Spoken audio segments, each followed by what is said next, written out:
Hello, my name is Stubidubins, and I simulated every possible combination of Pokemon 1v1s in the game.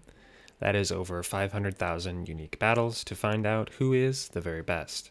In this one, I'm going to be going over the top 10 overall in win percentage. My methodology is in the description. If you want to know where your favorite Mon landed, feel free to ask in the comments, and let's get started. All Mons shown here, I've said, are in the top 10. So let's count them down one by one.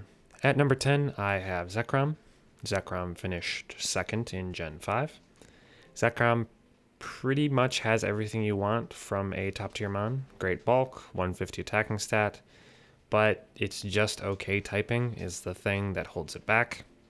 Of the 79 Mons that beat Zekrom, the worst Mon to beat it was Shiinotic, the Mon that I had completely forgot about up until now, and that Mon finished 530th overall. At number 9, I have Garchomp. Garchomp finished 4th in Gen 4.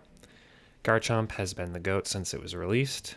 Of the 77 Pokemon that beat Garchomp, the worst was Vanillish, which ranks 710th overall. At number 8, I have Marshadow. Marshadow finished 1st in Gen 7. Marshadow has a decent attack, decent speed, but what I think carries it to the top 10 is its elite typing, which alone wins at a lot of matchups. Of the 74 Mons that beat Marshadow, the worst was Ninjask, which ranked 533rd overall.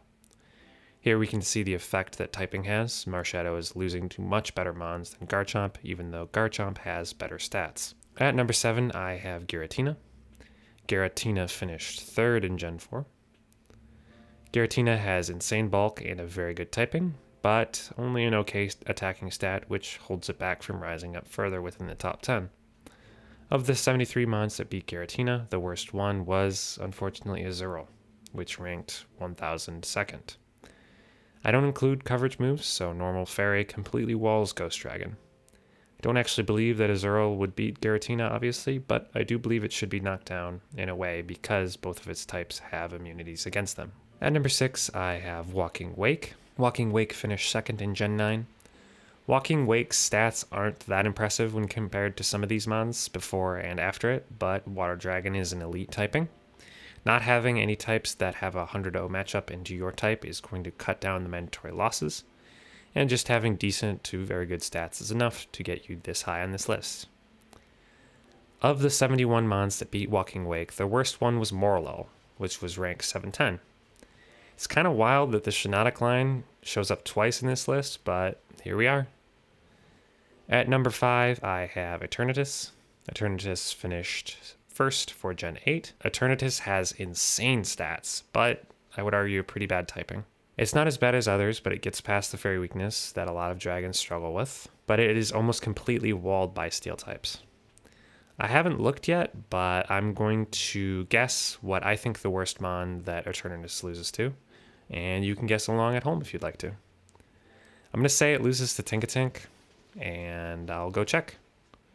Of the 60 Mons that beat Eternatus, the worst Mon was in fact Tinkatink, who was 693. I'm going to be honest, I decided to do this before I thought about it, and that was kind of lame. Tinkatink completely walls Eternatus, and it's a single stage Mon, so obviously it's going to be last. I promise the next one will be more interesting. At number 4, I have Reshiram. Reshiram finished 1st for Gen 5. Reshiram is just Zekrom with better typing, and has only one type that has an immunity rather than 2. Alright, this one is a little more difficult, but my guess for the worst Mon that beats Reshiram is Carbink. I think it loses to Carbink, but Carbink might be too highly ranked for this to be correct. I checked, and of the 55 Pokemon that beat Reshiram, the worst coming in at 598th overall is Dugtrio. I was right that it does lose to Carbink, but Carbink is ranked 484th. At number 3, I have Miraidon. Miraidon finished 1st for Gen 9. The reason Reshiram loses to Dugtrio is because Reshiram doesn't one-shot Dugtrio, and Dugtrio outspeeds and two-shots Reshiram. This doesn't happen with Miraidon. Miraidon is only going to be outsped by other elite Pokemon. Okay, so for this one, I'm going to guess a fairy. And you know what? I think Shiinotic goes back-to-back versus Dragon Electric types. I checked, and of the 49 mons that beat Miraidon, the worst mon comes in at 530th overall, and that mon is Dragon Killer, Ender of Worlds, Mushroom of Head, Shiinotic. I've never been more proud of a mon that I didn't know existed 5 minutes ago.